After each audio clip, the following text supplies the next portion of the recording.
helping my father-in-law when he was, terminally ill, helping him. And I wasn't thinking of being kind. I was just doing service, but it gave me purpose every day. Like I remember, like he would do, like hold my hand when he needed help to walk. And that, like, I don't know, I describe that as one of the weirdest feelings of like seeing someone you love hurt so much, but at the same time, I felt good about helping. Like I didn't feel helpless.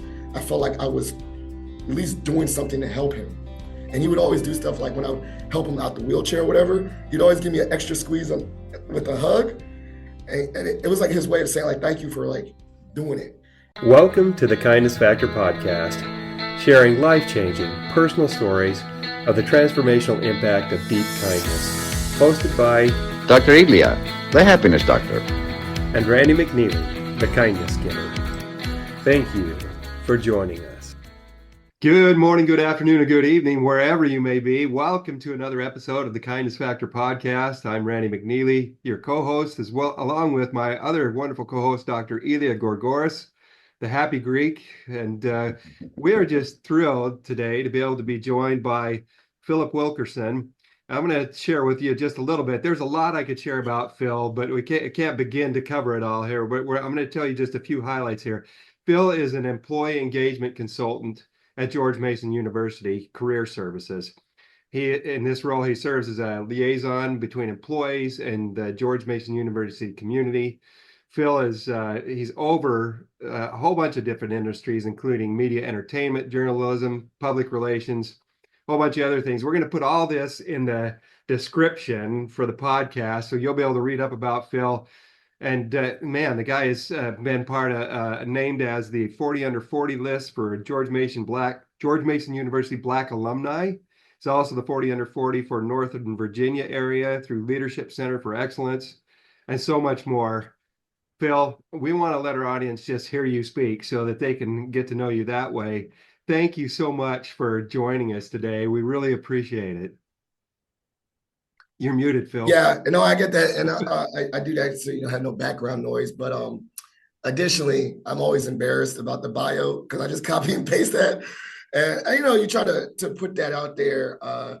And I like to stay humble but be proud. That was one of my mottos that I have is like, be proud of your accomplishments, but try to remain humble. So I still get embarrassed when I have to submit bios. I was like, all right. You missed the most important part on that. That's a great Phil. I was going to say the most important thing is she's married to his beautiful wife. That's what I was about to say. Yeah. I got you. And thank you. Yeah. And Miles. And I say that at the end. I was like, honestly, I'll be totally transparent. I put that, and maybe I should put that at the top. I think that should go to the top. That is the most important thing in my life is that I married my wife. We've been married for 14 years now. We're high school sweethearts, and I have 2 boys that I'm extremely proud of. That's like, maybe I need to trim that and just make sure that's the highlighted part of my bio. I had it down. I was going to say it because that's the biggest part for me too. Randy and I've been married. How many years have you been married, Randy? I've been married 20. I'm coming up on 29.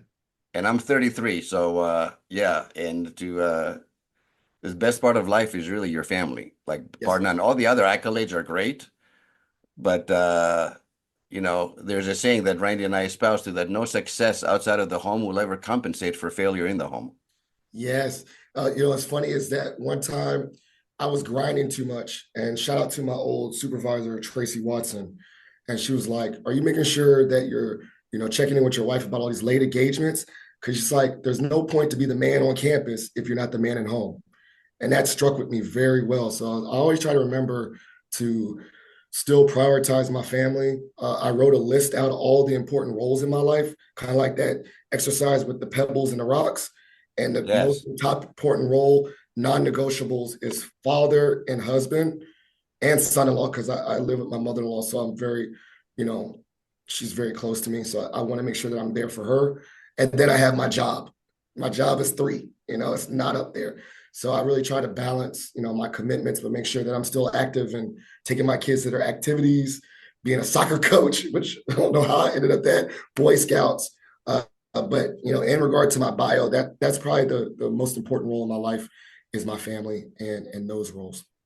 Well, see, the beautiful thing about me not mentioning it is it just led to this amazing little conversation that we just had. And you got to just speak out about how wonderful your wife and family are and your mother-in-law. So that's, I just did you a favor.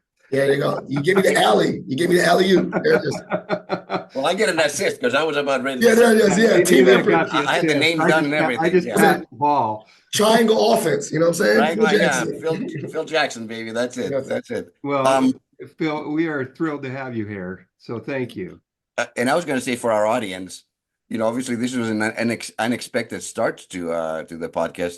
This shows the quality of the man that we're about to interview, Philip, with one L, by the way. Yes. It's very important to him that Yes. that his family comes first, and it's not just for show. It's not just because it sounds good. You're supposed to say that. It's because I can feel it in your heart, Philip, and I applaud you. And all I can tell you, brother, is that it gets better over time. I know that's hard to believe. And I know that at some point your kids are going to get old. I know they're going to grow up and they're going to leave the nest. And then you and your wife can have a second, third, fourth, fifth honeymoon because we're in the middle of all that. And I'm telling you, so keep the faith. And I'm waiting. I was thinking about that too. But then the funny part is I told my wife that I won is because I got two boys, and I'm not talking, regardless of gender roles and how you feel, but I definitely got like two clones. So all my boys love the activities I love. So I get to watch football all Saturday and Sunday because my son loves football. And so it's like I won. Like I won the kid lottery, you know what I'm saying? won Like the kid lottery. That's yeah, so I'm very happy. Well, So good. Philip, who's your kindness hero growing up? Like, let's dive right into it. Like, Growing up.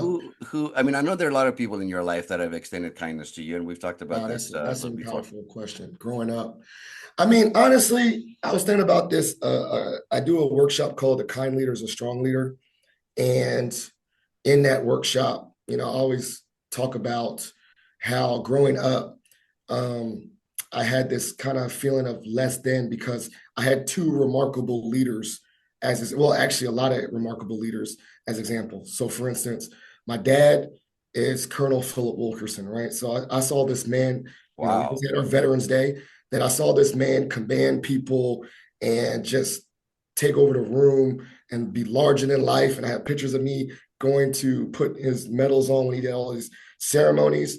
And it just was very daunting. And then on the other side, I had my grandfather, Dr. Charles James, father of seven.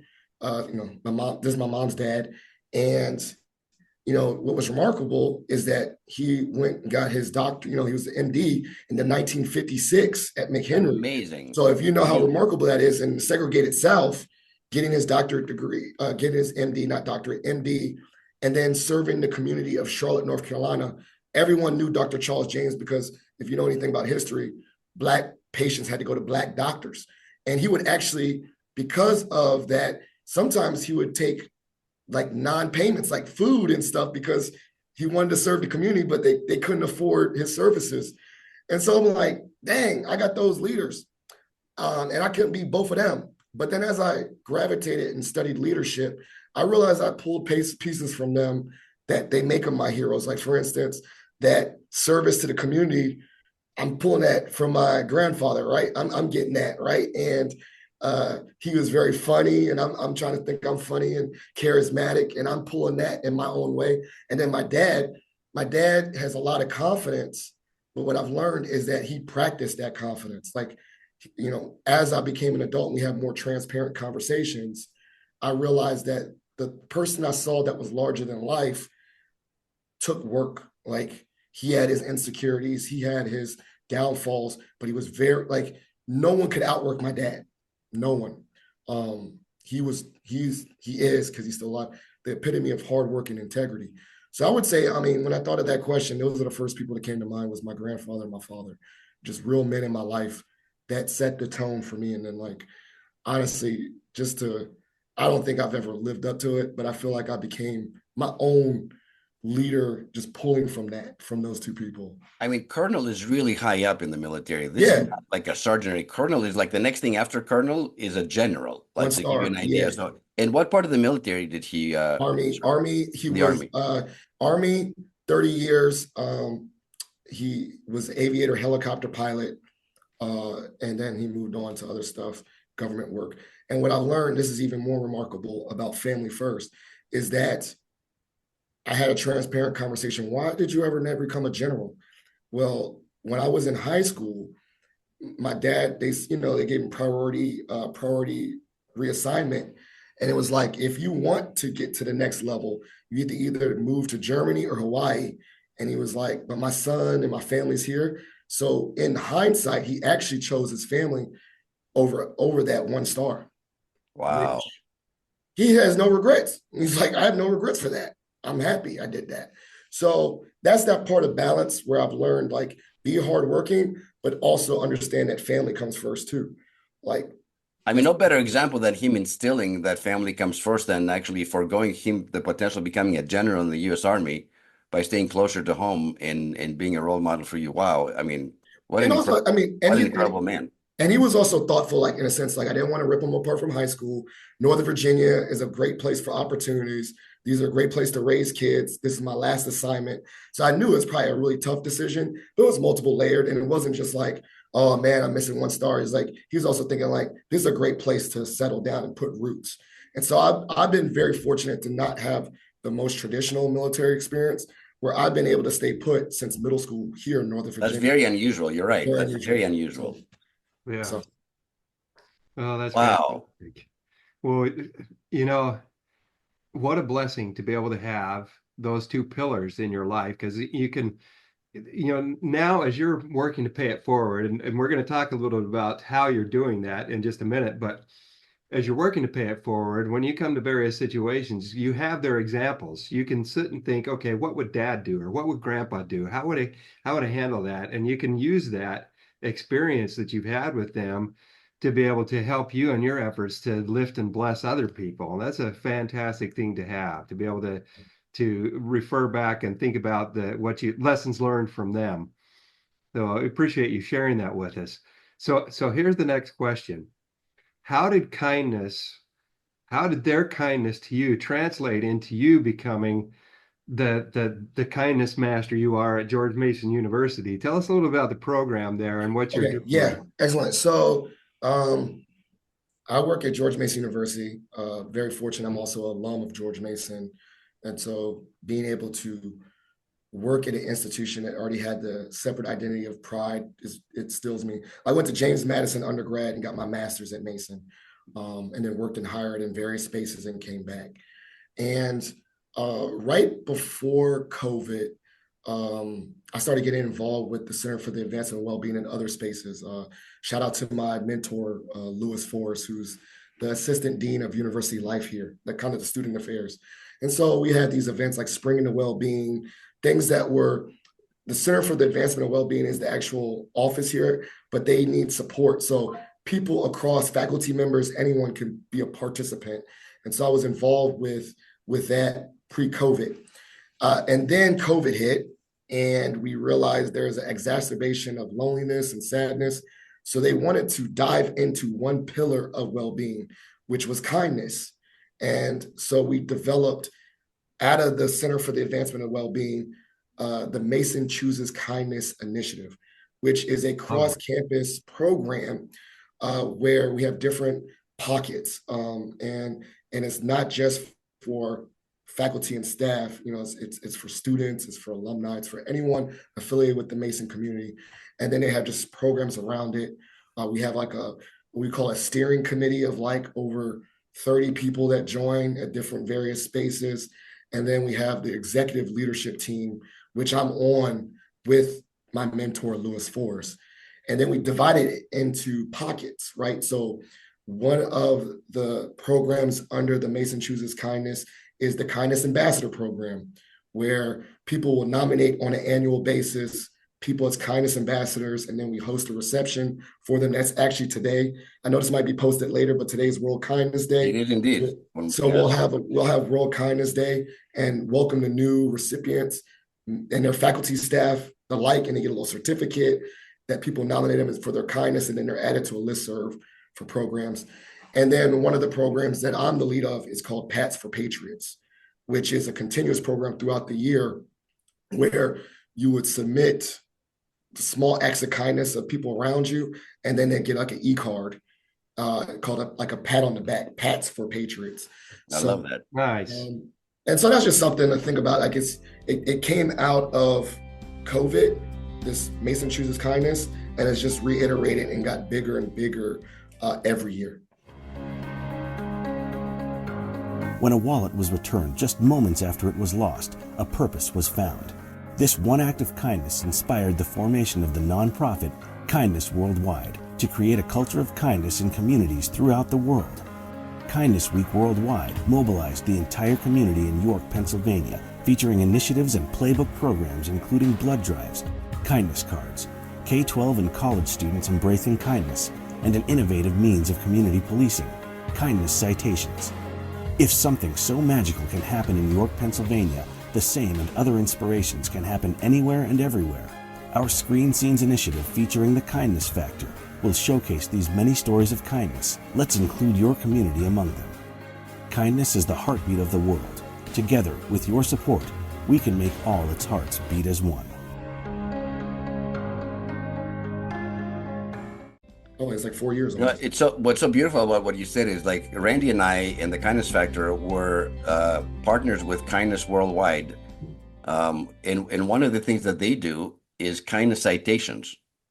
So the sheriff or the chief of police in different cities and towns and municipalities goes out and issues citations. They come on your door, like knock, and you're like, "Well, am I getting arrested?" No, actually, I'm here to write your citation. Well, what did I do? Well, you were nominated. It was kind of Pass for Patriots, the same thing.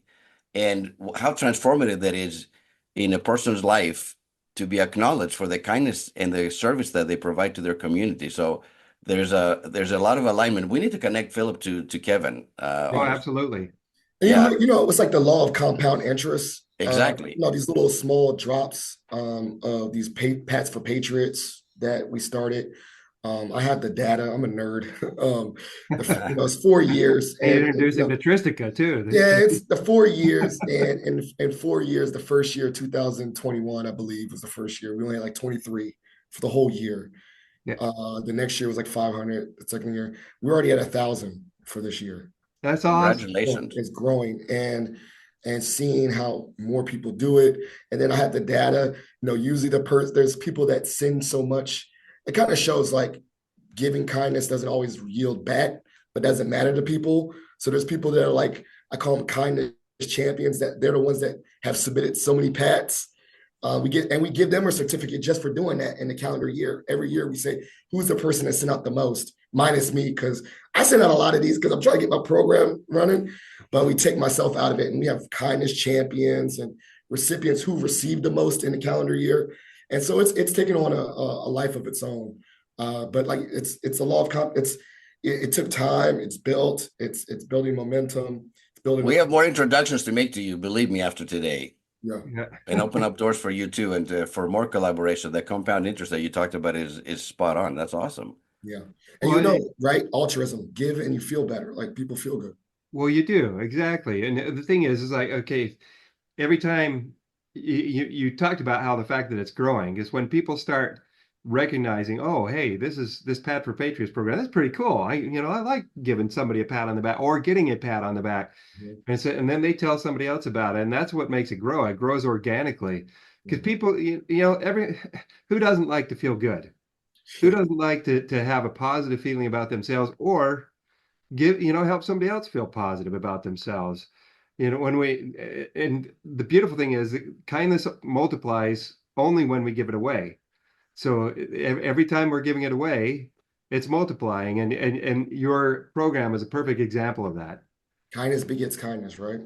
Yep, kindness begets kindness. It's just, you can't help. I know personally, and we've all experienced this, you can't help when somebody's kind to you, wanting to turn around and give kindness away to somebody else. It's just it's almost a natural response. And I'm going to quote my good friend Randy here, who says that kindness is love in action. Yes, that's one of the most beautiful statements if you think about it, because kindness is an active thing. It's not a passive thing. No. But I thought about this too. It came out of a dark, a low place. Kindness is also a really great tool for resilience. Oh yeah. But it's not a great tool just for the recipient, but it's also a great tool for the person giving it. Like I was thinking about it, like even the throws, like, I live with my mother-in-law very transparently. And because we moved in with my father-in-law who not recently, 2 years ago passed away, but we moved in together before he passed away. So I took care of my father-in-law before he passed. And I could think about like, even in like the lowest moment of that time, like like being kind to others, felt like I had like, or doing this Pass for Patriot program was something that, not say distract me, but something to say like, I'm still meaning something to someone, right? Or helping my father-in-law when he was, terminally ill, helping him. And I wasn't thinking of being kind. I was just doing service, but it gave me purpose every day. Like I remember like he would do like hold my hand when he needed help to walk. And that like, I don't know, I describe that as one of the weirdest feelings of like seeing someone you love hurt so much, but at the same time, I felt good about helping. Like I didn't feel helpless. I felt like I was at least doing something to help him. And he would always do stuff like when I would help him out the wheelchair or whatever, he'd always give me an extra squeeze with a hug. And it was like his way of saying like, thank you for like doing it. And everyone, I have a word thing, people made a Wordle and we wrote one for him and I still have it in my office. And the biggest word on there was kindness because he was a kind person. And then he was like, why is kind? I thought people would say I was smart. I was like, I ain't gonna lie. I kind of wrote a couple times kind, but people loved him though. He was a Jewish man and he was the word Mensch means just straight up guy. That was a big word. That was a big word on there too, Mensch. And so those things like that, even low points, that's something that helps me like resilience wise is like, if I could be helpful to someone else or be kind to someone else, it's okay. Like I'm being okay. You know what I'm saying? It's my grounding tool, basically. Love that. It creates buoyancy. Yes. That's exactly what it does. It creates buoyancy in our lives. When we give kindness away, it's what helps us to stay afloat. Yeah, for sure. To keep. So I would tell people, sometimes the most miserable people, it's like misery loves company. I was like, I don't know, man. I really tell someone, even if you're in the throes of resilience, right? And like I say, I don't prescribe to toxic positivity, right? Like understand that life is bad and all that stuff, but like you can still give and bless others, and that will help you. I promise that will help you with your mental health. If you think about the power of AA, right? The Alcoholics Anonymous is because even as someone at my low as an alcoholic, I can help someone else as an alcoholic in group and, be a sponsor to someone else, right? Usually the sponsor is someone that's struggling with addiction themselves because they know that even with my addiction, I can help someone else. That gives them purpose. That makes them feel good to get out of that addiction. So I would say that too. Like if you're really going through a tough time, don't double down on misery. Try to think of ways to help others. And then something magical happens because your mood and the chemicals in your brain that get released when we're doing something good for somebody else. Yes. Elevate us as well. Philip, man, time flies by. It's remarkable. We need your 3 pearls of wisdom, your 3 nuggets, or maybe 3 philosophies that you have about a good and happy life. What would you say are your top 3? If you were talking to your kids, imagine this. Now you're sitting down with your kids a little bit older. What would you say to your kids about if you want to live a good life and a happy life and a kind life, boom, boom, boom. What would you say to them?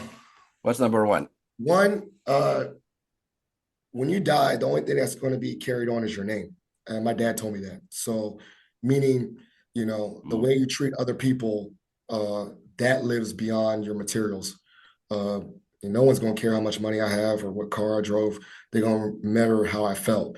But then also thinking about that name recognition, it goes beyond me, that it helps give opportunities to others. So like they say, hey, you Philip Wilkerson's boy, or you're Dr. Chaim's, grandson. That carries on. So I would tell people, don't focus on material things. Focus on living a legacy of helping others because that carries on. Another one, number 2, would be, I think kind of what came out of here, find something, chase service and not money.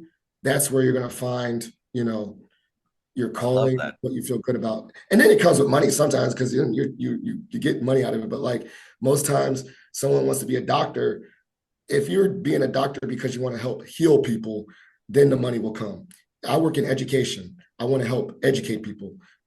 So I'm chasing service. I'm not chasing titles or prestige. So that's number two.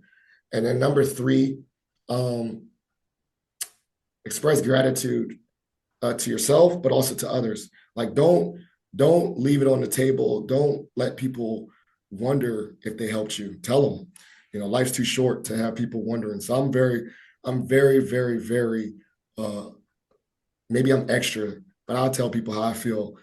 I give flowers while they're alive because I never know, right? My father-in-law, I can know without a shadow of a doubt he loved me. He told me to my face. So there's no doubts there. So I try to live that life too. Like even when I'm mad, I tell my boys I love them every day, or most try to every day. Even when we're mad, I think we do at least have a hug or some kind of cuddle or wrestling or some kind of activity together. Because I know they're going to remember that more than like anything else. They're going to say, my dad loved me. And my wife too. You try to was that old age, try not to go to bed mad at each other kind of thing. I mean, we still might be mad, but not that mad. She knows we love each other. I get on her nerves, but whatever. She's stuck with me. You're human. You get on your wife's nerves. Wow. I'm glad to know I'm not the only one. That's never happened to me. Never. 33. Not one time. I don't remember one. She's stuck with me. She's stuck. I was like, man, I got her. I've been with my wife since 14, but since for 14 years. Married, but I've been with her since I was 18. So I apologize. I was like, I got you before you saw the world. You stuck with me. Your whole adult life was with me. My bad. We grew up together. So that's all right. Yes. Well, Phil, we sure appreciate you joining. What a pleasure. Like really, your energy, your countenance, your passion, and your love for your family. I'm so glad that the discussion went in the family route and the legacy from your grandfather on your mom's side to your dad, the colonel and his service, and how they shaped your life and how you're passing it on forward with Maggie and Bennett and Miles and your family and George Mason University. There's going to be more of us. We're going to be more connected. This is not just a one-off, like it's a podcast interview and good luck with your life. But you're going to be on, but you also, like I said, you're going to be on my podcast, Positive Filter, as well. No, that's awesome. We're on it. I definitely want to elevate what you're doing to Thank you. my platform. And like I said, kindness begets kindness. And these are messages that need to be, I think more than ever. I mean, minus what's going Philip, on. how can our folks follow you and get in touch with you? And what's the best way? I think the best two ways. One is Positive Filter on all the platforms. The filter spelled with a PH, and then also LinkedIn. I'm very active on LinkedIn. Okay. Philip Wilkerson. Wonderful. We'll make sure we put that in the description. And we just want to say again, thank you so much, Phil, for joining us today. And we want to say thank you to our audience. You could be doing anything right now. You could be going and doing something else. You don't need to be listening to this. So we really appreciate you taking the time to listen to this. And I want to just invite you, like we do every week, take the time, just a few minutes, and sit and think, what did I learn from today's podcast? How is it applicable to me? And what am I going to do about it? Take that time, and I can promise you, you'll come away with some good things that'll make your life and your day and your life better. Until next time, remember, with kindness, everybody wins.